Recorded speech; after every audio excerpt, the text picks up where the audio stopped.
आपले हे खरे हिरो हे थोर समाज सुधारक आहेत. एक राजा एक थोर समाज सुधारक असतो याच्यावर येणाऱ्या काळामध्ये विश्वास बसणार नाही. अशा थोर राजास त्यांच्या जयंतीच्या निमित्तानं मी त्रिवार अभिवादन करतो. मी शाहू महाराजांच्या जीवनामधल्या 3 सत्य घटना या ठिकाणी तुम्हाला सांगणार आहे. शाहू महाराज हे एक थोर राजे होते. समाजाचं देणं लागतं या थोर विचारसरणीतून त्यांचं संपूर्ण आयुष्य हे त्यांनी समाजासाठी समर्पित केलेलं होतं. त्यांना माहित होतं की येत्या पुढच्या 100 वर्षामध्ये अनेक मोठे प्रश्न निर्माण होणार आहेत. आज आपण बघतोय संपूर्ण देश, महाराष्ट्र आणि विशेषतः सोलापूर जिल्हा पाणी पाणी करतोय.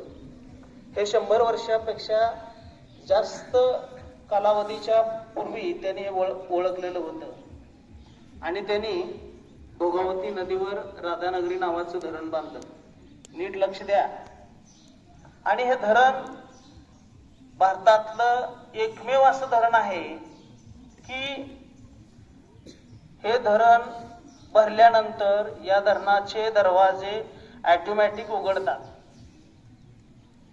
ऑटोमॅटिक धरण भरल्यानंतर पाण्याचा दाब त्या दरवाजावर पडल्यानंतर ते दरवाजे ऑटोमॅटिक उघडतात आणि पाणी कमी झाल्यानंतर, पाण्याचा दाब कमी झाल्यानंतर ते दरवाजे परत बंद होतात. असं तंत्रज्ञान हे राजश्री शाहू महाराजांनी वापरलेलं होतं. ते खऱ्या अर्थानं लोकराजे होते. राजश्री म्हटलं जातं त्यांना. राजांचा राजा, लोकांच्या मनातला राजा, असा राजा आपल्या महाराष्ट्राच्या मातीमध्ये जन्माला आला.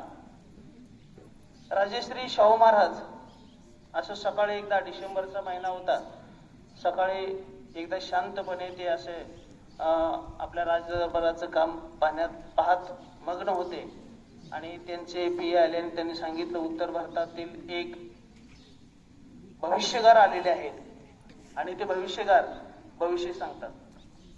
आणि त्यांनी अशी एक इच्छा व्यक्त केलेली आहे की मला महाराजांना भेटायचं आहे. महाराजांनी सांगितलं ठीक आहे, घेऊन या त्यांना. आणि महाराजांच्या समोर त्यांना आणलं जातं आणि महाराज काय करतात, 2 चिठ्ठ्या तयार करतात. 2 चिठ्ठ्या तयार करतात आणि त्या भविष्यगाराला सांगतात माझं भविष्य पाहणार आहे तू, बरं ठीक आहे, उचल यातली एक चिठ्ठी उचल. एक चिठ्ठी उचलली जाते. एक चिठ्ठी उचलली जाते. भविष्यगाराला सांगितलं जातं ही चिठ्ठी उचल आणि चिठ्ठी तो भविष्यगार उचलतो आणि उचलल्यानंतर चिठ्ठी उघडली जाते आणि त्याच्यावर लिहिलेले असतात 5 फटके. बघा काय लिहिलेलं असतं, 5 फटके लिहिलेले असतात. 2 चिठ्ठ्या लिहिलेल्या असतात महाराजांनी, एक 5,000 रुपये आणि दुसरे म्हणजे 5 फटके. शाहू महाराज म्हणतात ह्याला 5 फटके द्या, चापकाजीने पाठवून द्या इथून. तो भविष्यगार घाबरतो, काय करावं समजत नाही, घाबरून जातो एकदम, अंगाचं त्याच्या पाणी पाणी होतं, काय करावं त्याला कळत नाही. महाराज परत त्याच्या खांद्यावर हात ठेवतात, सांगतात की बाबा हे भविष्य हे आपल्या स्वतःच्या हातात असतं. भविष्य आपण आपलं घडवायचं असतं. भविष्य कुणीही कुणाचं भविष्य सांगू शकत नाही. तुला जर कळलं असतं, सगळ्या राजदरबाराला सांगतात की अशा गोष्टीवर कुणीही विश्वास ठेवायचा नाही.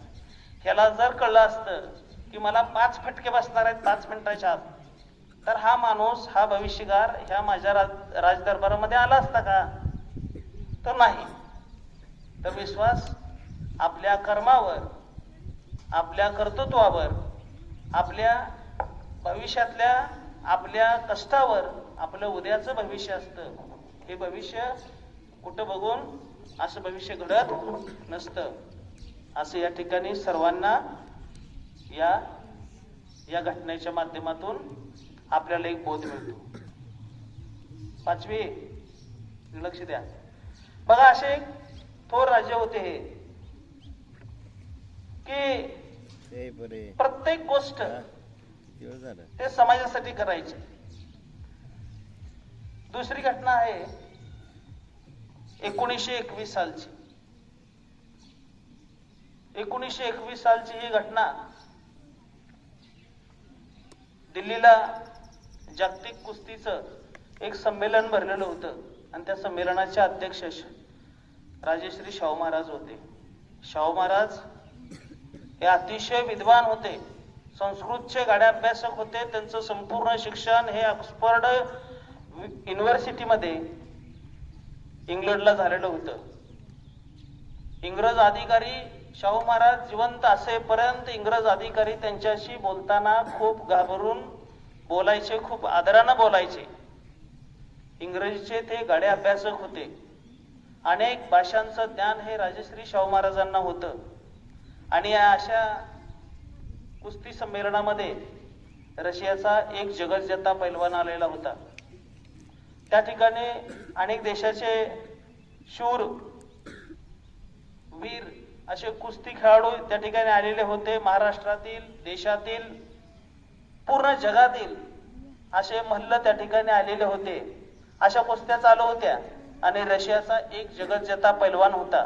कुस्त्या संपन्न झाल्या, कुस्तीची शेवट आली आणि त्या रशियाच्या पैलवानाची शेवटची कुस्ती लावायची वेळ आली. जगज्जेता पैलवान आहे, त्याच्यासोबत कोणी कुस्ती धरायची?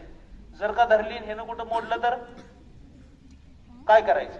कोणच कुस्ती धरायला तयार नाही. आणि शाहू महाराज हे कुस्तीचे शौकीन होते. आयुष्यामध्ये त्यांनी कधी कुस्ती धरली नाही, कुस्ती कधी केली नाही, पण त्यांचं शरीर कसलेल्या पैलवानासारखं, जगज्जेत्या पैलवानापेक्षा सुद्धा सदृढ असं शरीर होतं. बलोपासनेला त्यांनी अत्यंत महत्व आयुष्यामध्ये दिलेलं होतं. हे फार कमी क्वचित लोकांना त्या ठिकाणी माहित होतं. रशियाचा पैलवान त्या ठिकाणी भारताचा अपमान करू लागला. त्याला मैदानामधून फिरवलं गेलं. तुम्हाला माहित आहे, कुस्ती लावायच्या अगोदर त्या पैलवानाला मैदानामधून असं फिरवलं जातं गोल, आणि कोणच कुस्ती धरायला त्याच्याशी तयार होईना. आणि परत मग त्या ठिकाणी तो मल्ल रशियाचा, तो भारताचा अपमान करू लागला. इंग्रजी सत्ता होती त्यावेळी, कुणाचंच धाडस होईना. भारतातल्या मल्लांनी, कुस्ती शौकीनांनी शाहू महाराजांना विनंती केली की महाराज आता तुम्ही कुस्ती धरा. बघा, आयुष्यामध्ये कधी कुस्ती न खेळलेला माणूस शाहू महाराजांनी मरायच्या अगोदर 1 वर्ष, शारीरिक क्षमता किती असेल, मरायच्या अगोदर 1 वर्ष शाहू महाराजांनी ती कुस्ती करण्यासाठी आपले कपडे काढले आणि मैदानात उतरले. 1 शट्टू त्यांनी ठोकला मैदानामध्ये. 1 शट्टू म्हणजे दंड ठोकला. दंड ठोकल्यानंतर त्या ठिकाणी उपस्थित लोकांच्या कानठळ्या बसलेल्या होत्या. कळना कुठून आवाज आलाय. रशियाच्या पैलवानांनी शाहू महाराजांकडे पाहिलं आणि मैदानामध्ये शाहू महाराजांना दंडवत घातला, त्यांच्या पायावर डोकं ठेवलं आणि रशियाच्या त्या पैलवानानं शाहू महाराजांचा हात स्वतः वर केला आणि महाराजांचा विजय घोषित केला. असे थोर राजे होते, खऱ्या अर्थानं थोर राजे होते. असे त्यांचे अनेक उदाहरणं सांगता येईल. महाराज, डिसेंबरचा महिना होता. पूर्वीच्या काळी कसं असायचं, राजे महाराजे म्हटल्यानंतर एक क्वचित बाहेर पडायचे. त्यांच्या स्त्रिया अशा फेरफटका मारण्यासाठी बाहेर पडलेल्या होत्या आणि त्या रस्त्यावर फिरायच्या नाहीत. बैलगाडी किंवा घोडागाडीतून त्या फिरायच्या. आणि ते फिरत असताना काय झालं, अचानक ते बैलगाडीतून, त्या बैलगाडीला वरून शेड वगैरे होतं, झाकण होतं आणि फेरफटका मारण्यासाठी सकाळच्या वेळेस त्या राजघराण्यातील स्त्रिया चाललेल्या होत्या. आणि काय झालं, अचानक भला मोठा रेडा भला मोठा रेडा तो एका शेतकऱ्याच्या हातून तो रेडा निसटतो.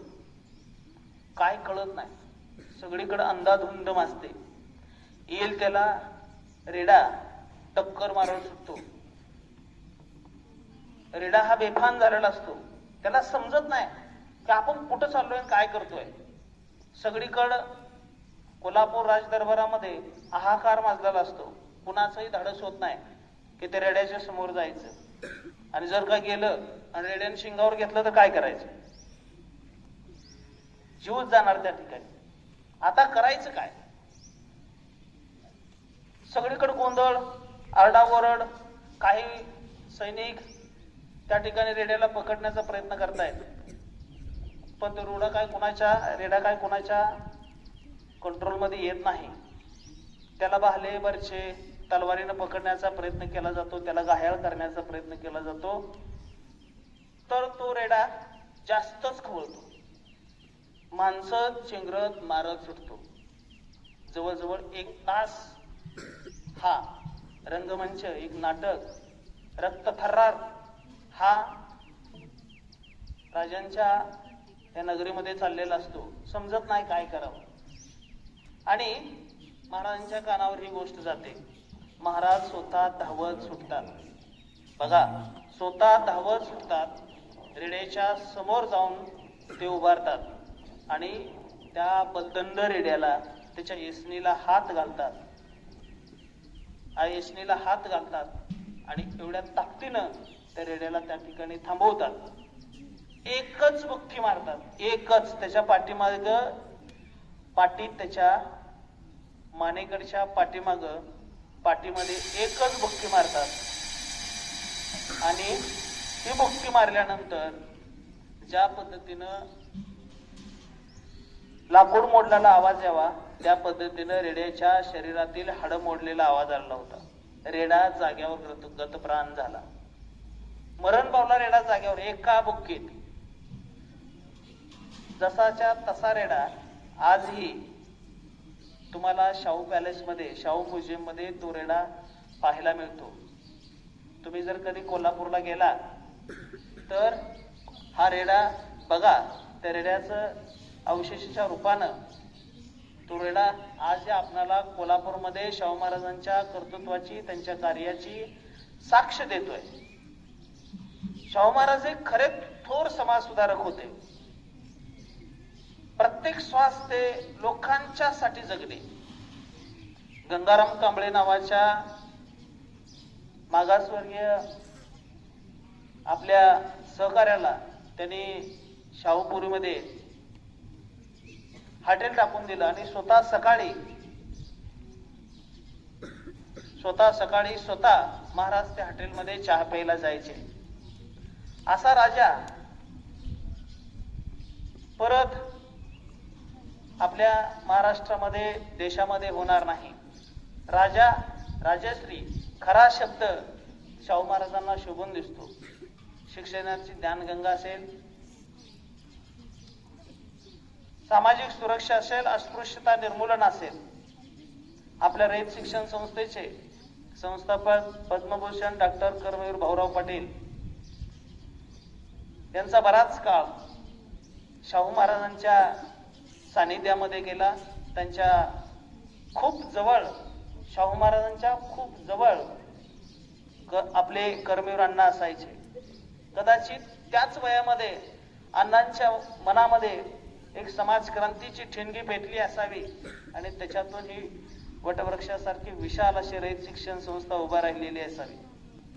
अण्णा 6वी नापास झाले आणि त्यावेळी त्यांना पुढच्या वर्गात 7वीच्या वर्गात इंग्रजी 6वी नापास झाल्यानंतर 7वीच्या वर्गामध्ये पुढे ढकलण्यासाठी, पास करण्यासाठी राजांनी विनंती केली. त्यावेळचे जे शिक्षक होते भार्गवराव कुलकर्णी यांना विनंती केली की सर, भाऊराव पाटलांना पुढच्या वर्गात टाकला. बघा त्यावेळचे शिक्षक कसे होते.